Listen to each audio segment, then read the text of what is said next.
istilahnya. Begini,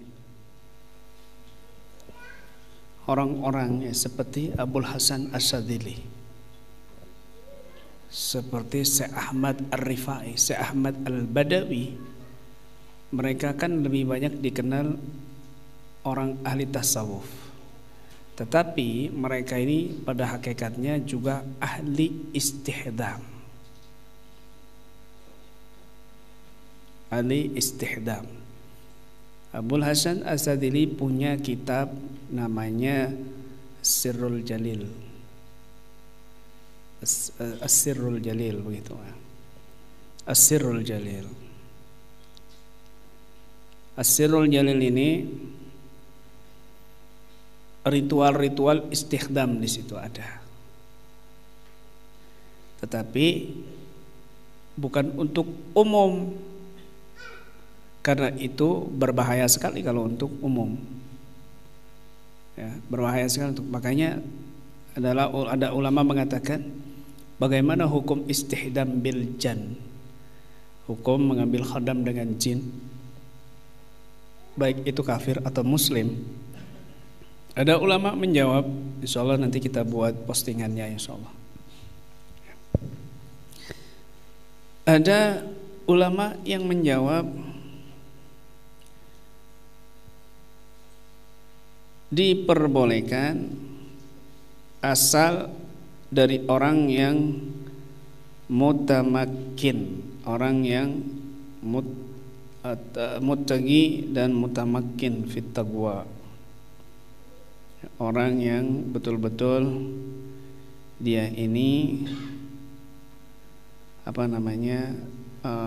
kuat takwahnya kepada Allah Subhanahu wa taala, dan juga orang yang istiqamah di dalam taat kepada Allah Subhanahu, sehingga dia tidak bisa dikontrol oleh khodam jin, tidak bisa dikontrol.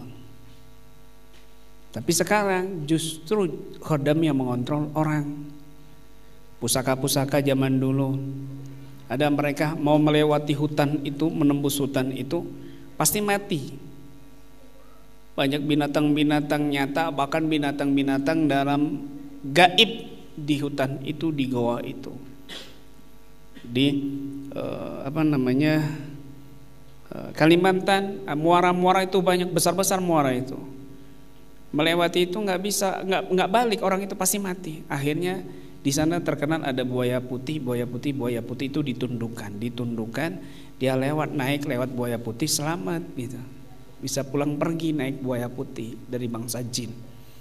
Tetapi mungkin karena bukan orang soleh, mereka jawara, buaya putih ini terus turun-menurun mencari turunannya. Akhirnya para keturunannya ini yang kena imbasnya. Buaya putih ini yang mengontrol para keturunannya. Zaman dulu orang-orang tua nggak terkontrol, maksudnya tidak dikontrol oleh jin, bisa mengontrol gitu, bisa mengontrol.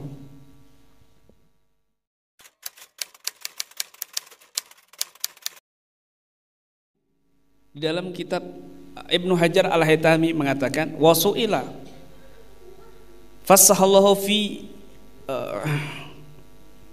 muddatih ma hukmu ilmil awfaq.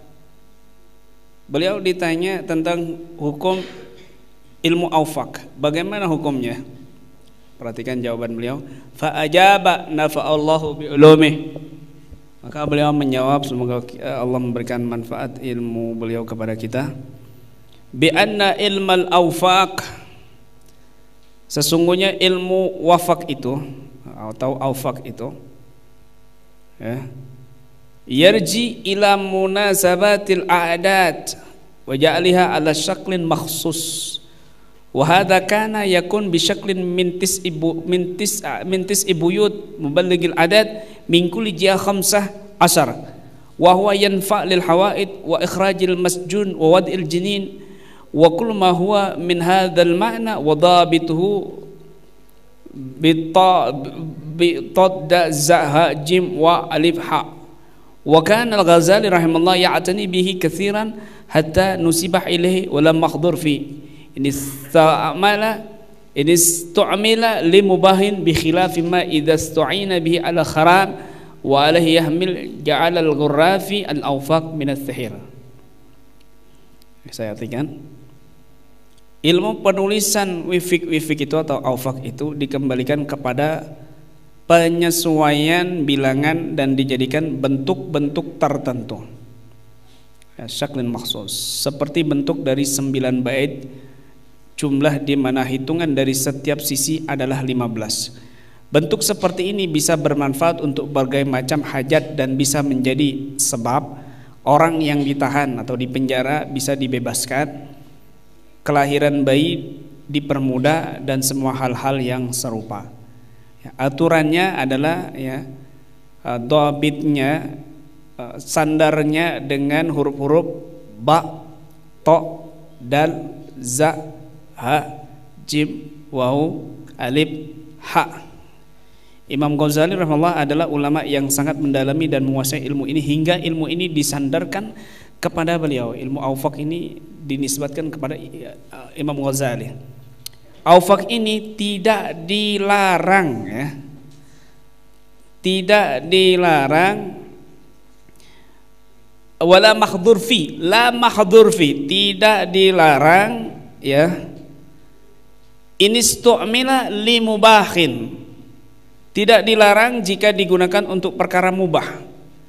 Berbeda lagi kalau hukumnya ya, hukumnya bisa haram kalau digunakan untuk perantara perkara yang diharamkan. Nyantet orang, mendolimi orang, membungkam orang lain ya, yang tidak bersalah. Maka dalam hal ini Al-Imam Qarrafi mengarahkan awfaq sebagai bagian dari sihir yang dipakai oleh mereka. Imam Qarrafi, Fadhal Sanari Tuban, Syekh Fadhal Sanari Tuban, itu kalau digunakan untuk hal yang haram.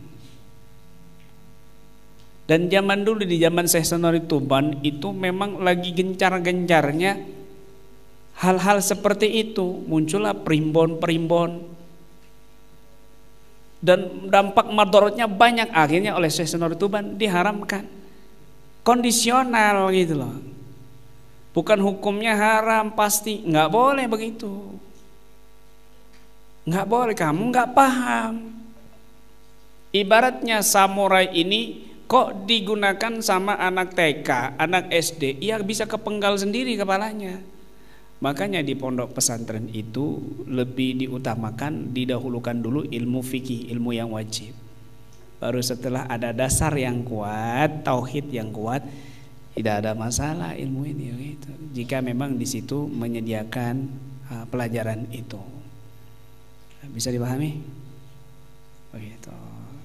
Kalau sekarang kamu anak-anak muda ini nggak paham dasar ilmu tauhidnya, nggak ada, ilmu agamanya kurang, bikin raja, bikin wifik, ponggong, keningnya ditulis-tulis macam-macam, waduh, kebal-kebalan, jin semua yang masuk.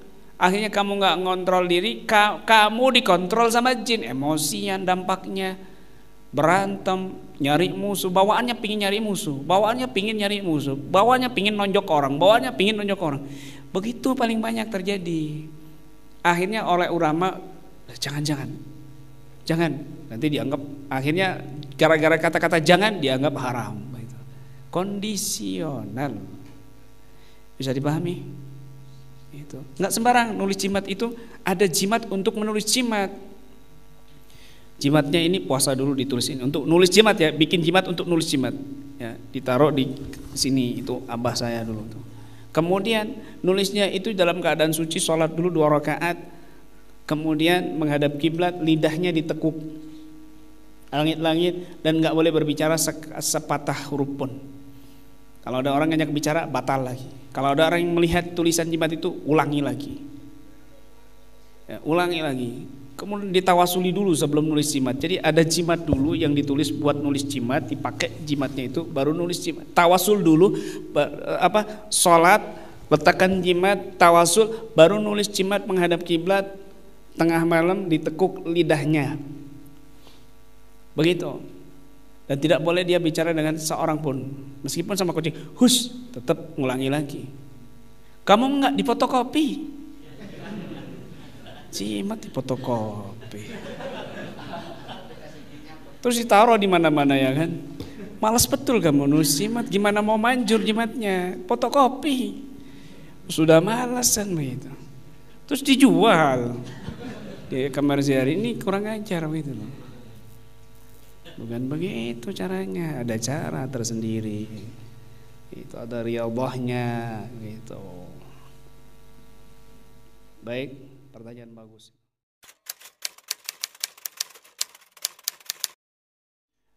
Susuk itu kalau dia menggunakan khodam jin, biasanya susuk kecantikan itu isinya kuntilanak yang apa ya, letrek itu apa namanya, lenje apa, genit, alay, centil.